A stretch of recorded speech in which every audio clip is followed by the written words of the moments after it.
Hey class, my name is Nick, and today I'm presenting about human ritual sacrifice in the early Americas. And this is a comparative analysis between some North American civilizations and also some civilizations from South America.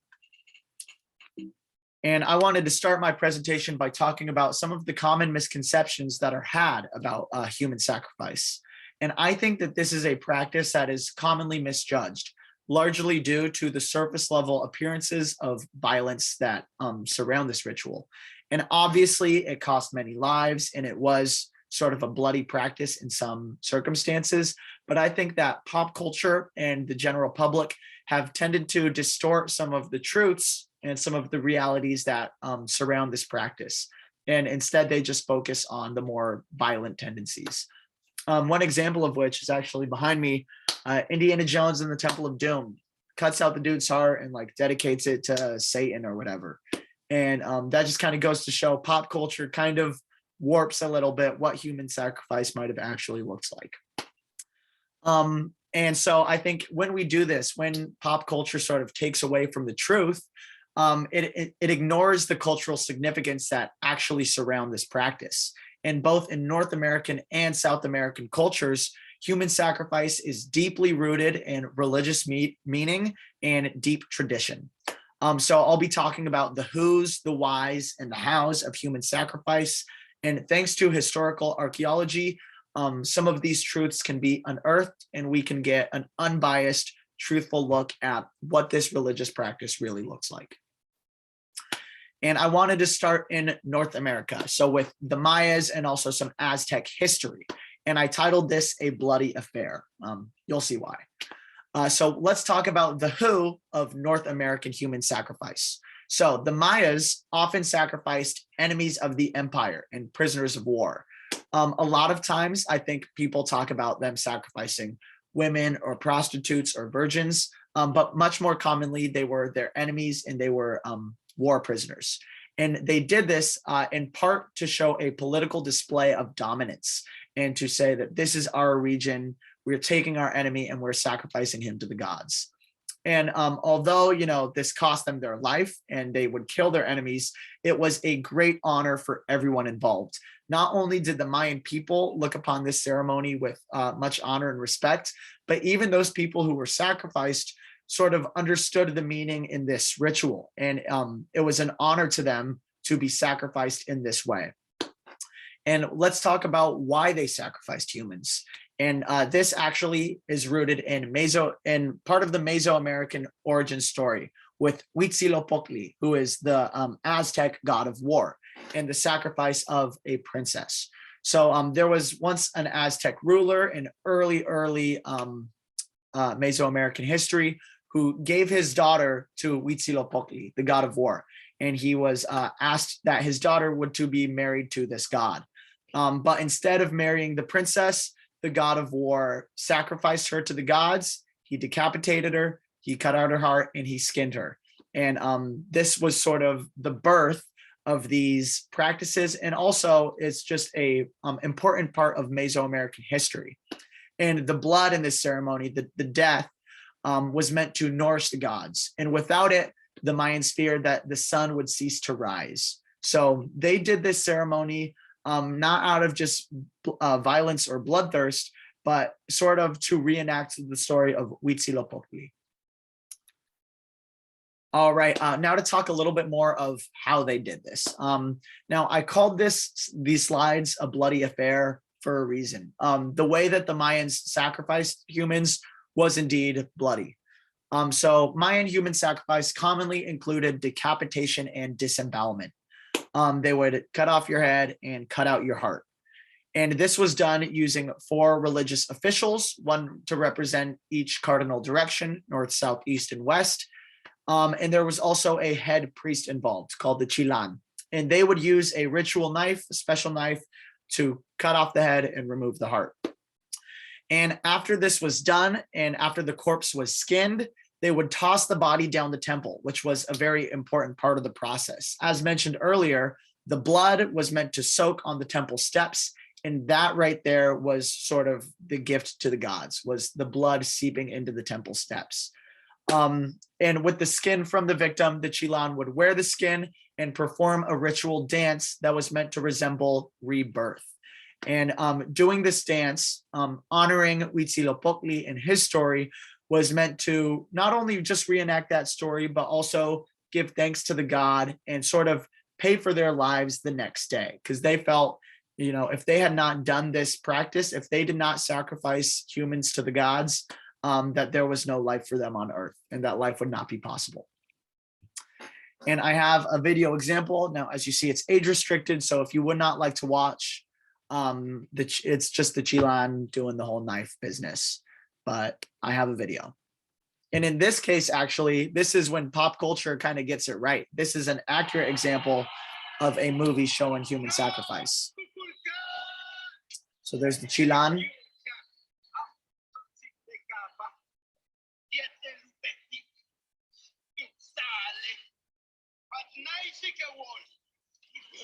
And we can see the 4 other priests representing north, south, east, and west.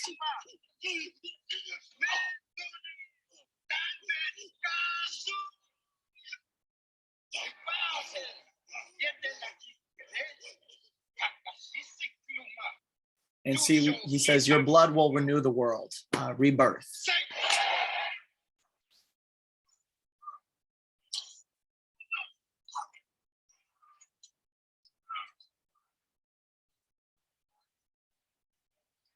And so this video is accurate for a few reasons, actually. They sacrificed prisoners of war. Their bodies were painted blue. The 4 cardinal priests, the Chilan, all these things are accurate and true in many cases of North American human sacrifice. So the movie Apocalypto got it right. Okay, moving on. There we go. Okay, now to talk about some South American civilizations and how they practiced human sacrifice. So this is about the Incas, the most powerful pre-Columbian South American empire. And I titled these slides A Gift of Purity. This sort of gives us a change of pace from what we saw in North America. So let's start with the who was being sacrificed here. And although there were various types of Incan human sacrifice, most commonly they sacrificed children and animals. And oftentimes they sort of selected these kids from a very young age, even before birth sometimes. And they would prepare these kids for sacrifice throughout their lives with various different stages of preparation. And why they sacrificed these kids. The Incan Empire was wrought with trouble from natural disasters. In the Andes Mountains and in the surrounding valleys, they were prone to floods, earthquakes, volcanic eruptions. They were getting it on all sides, and they wanted to please the gods and say, hey, stop it, help us out. So they sacrificed these young children who were a symbol of purity to please the gods. And oftentimes, in many situations, youth resembles purity, innocence, and the Incans used them to sort of give their pure offering to the gods. Okay, how did they sacrifice these kids? And, as I was saying, this sacrifice ritual is a lot different than what we saw in North America. So they would prepare these children from as early as pre-birth on. And part of how they would do this is by meeting with the Incan emperor, which I want to really, really highlight is a huge deal. The Incan emperor, the Sapa Inca, is essentially their connection with God. He is basically their God on earth. So the fact that a child is meeting with a God on earth really shows you how important these sacrifice rituals were to the Incan people. And not only would they have meetings with the emperor, but they were also treated with a steady diet of alcohol and coca. And as they neared the time of the sacrifice, the use of these drugs and intoxicants would increase. And so at the time of the sacrifice, the children would be heavily intoxicated, but also sort of in a trance-like state. And so they would pass away rather peacefully.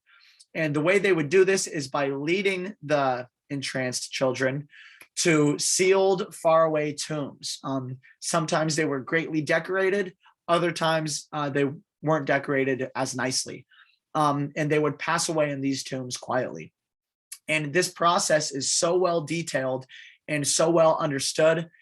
And huge thanks to historical archaeology and the discoveries made of some of these mummies. As they passed away in these tombs, their bodies were found and well preserved. So if you don't want to see some child Incan mummies, look away, because here they are.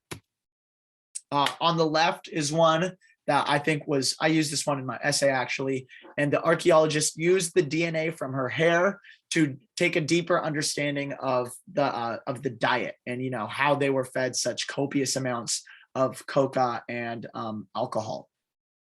The one on the right is a little bit less preserved. And as you see, that tomb looks a little bit shabby. The one on the left, actually, which is much more nicely preserved, was found in a well-adorned, decorated tomb.